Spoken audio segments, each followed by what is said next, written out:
நம்ம கிட்ட இருக்க ரிசோர்ஸை கவர்மெண்ட் கஜானா கொண்டு வரணும்.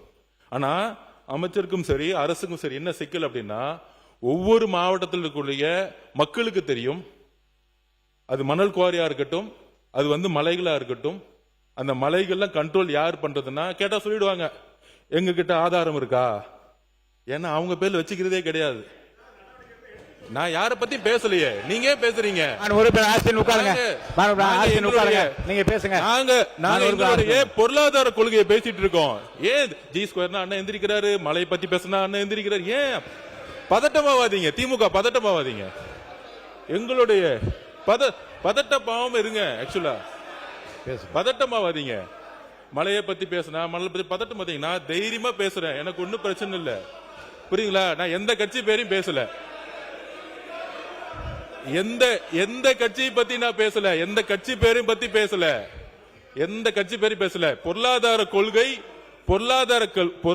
கொள்கை தமிழக வெற்றி கழகத்துடைய புதிய ஆட்சி, எங்களுடைய முதல்வர் என்ன செய்ய விரும்புகிறாருங்கிறத நான் பதிவு பண்றேன். அதனால எந்த கட்சி பேரும் சொல்ல. எனக்கு சட்டசபையோட ஸ்பீச் எப்படி பேசணும்னு ஸ்பீக்கர் அவருக்கு கத்து கொடுத்திருக்கிறாரு. அதனால அதுக்கேத்த மாதிரியே நம்மளும் பேசுவோம்.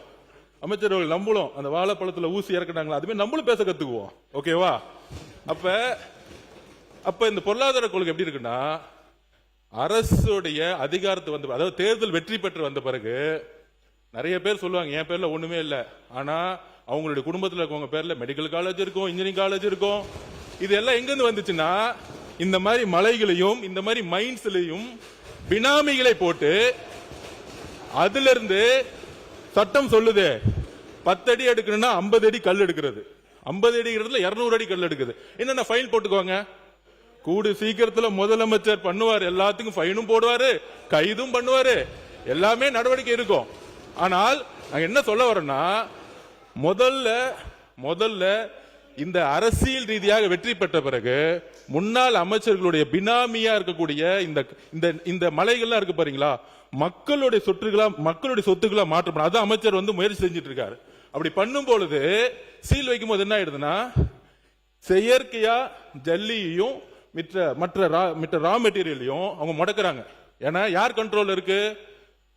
இந்த மலைகளும் இந்த ஜல்லியும் இந்த மணலும் யார் கண்ட்ரோல்னா, இன்னைக்கு பழைய முறையில் யாரெல்லாம் இருந்தாங்களோ அவங்க கண்ட்ரோல் இருக்கு.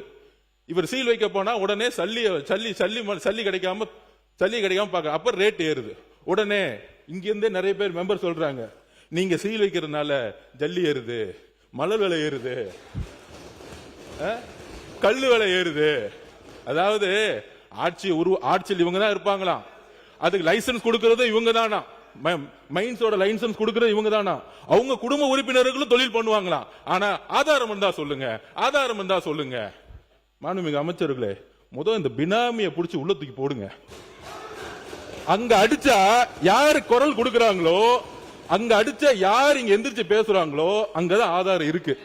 மக்கள் மன்றத்து முன்பு நாங்க ஆதாரம் கொடுத்துட்டா போதும், யாரையும் ஜெயில தள்ள வேணாம். எந்த தேர்தலையும் யாரெல்லாம் பினாமி நிறுவனங்களை உருவாக்கி மைண்ட்ஸை கண்ட்ரோல் பண்ண எந்த தேர்தலையும் அவங்க ஜெயிக்கவே முடியாது. எழுதி வச்சுக்கோங்க. முன்னாள் அமைச்சர் அப்படிதான் மதுரையில் ஒருத்தர் மைண்ட்ஸை கண்ட்ரோல் பண்ணாரு, டெபாசிட் வாங்கல, மதுரையில் ஜெயிச்சுட்டு வந்திருக்காரு. மதுரையில் ஏன் தெரியுமா ஜெயிச்சாங்க? முன்னாள் அமைச்சர் மதுரை இருக்க எல்லா மைண்ட்ஸையும் கண்ட்ரோல் பண்ணாங்க. அதனால்தான் அவர் இன்னைக்கு சட்டசபைக்கே வர முடியல. இதுதான் மக்களுடைய தீர்ப்பு.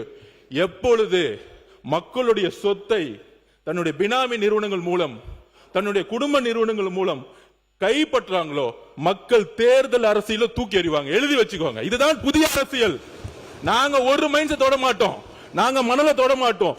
எல்லா சொத்துக்களையும் மக்கள்கிட்ட கொண்டு போய் சேர்க்க வேண்டியது அமைச்சரோட பொறுப்புன்னு முதலமைச்சர் சொல்லி இருக்கிறார். அதுக்காக தான் நாங்க பண்ணிட்டு இருக்கோம். அதனால மாண்புமிகு பேரவைத் தலைவர்களே, ஆதாரம் இருக்கான்னா 30 வருஷத்துக்கு முன்னாடி யாரெல்லாம் சைக்கிள்ல அரசியலுக்குள்ள வந்தாங்களோ, இன்னைக்கு யாரெல்லாம் மெடிக்கல் காலேஜ் கட்டியிருக்காங்களோ, யாரெல்லாம் இன்ஜினியரிங் காலேஜ் கட்டியிருக்காங்களோ, யாரெல்லாம் பெரிய பெரிய பங்களா அரசியல் பேர் கட்டியிருக்காங்களோ, அங்கதான் உண்மையான ஆதாரம் மக்கள் பார்வையில் இருக்கு. மக்கள் தேர்தல் அரசியலில் தூக்கி எறிவார்கள். இதுதான் ஊழல். இந்த ஊழல் சாம்ராஜ்யத்தை ஒழிக்கிறதுக்கு ஆதாரம் தேவையில்லை, மக்களே முடிவெடுப்பாங்க. நீங்க ஒன்னு எழுதி வச்சுக்கோங்க.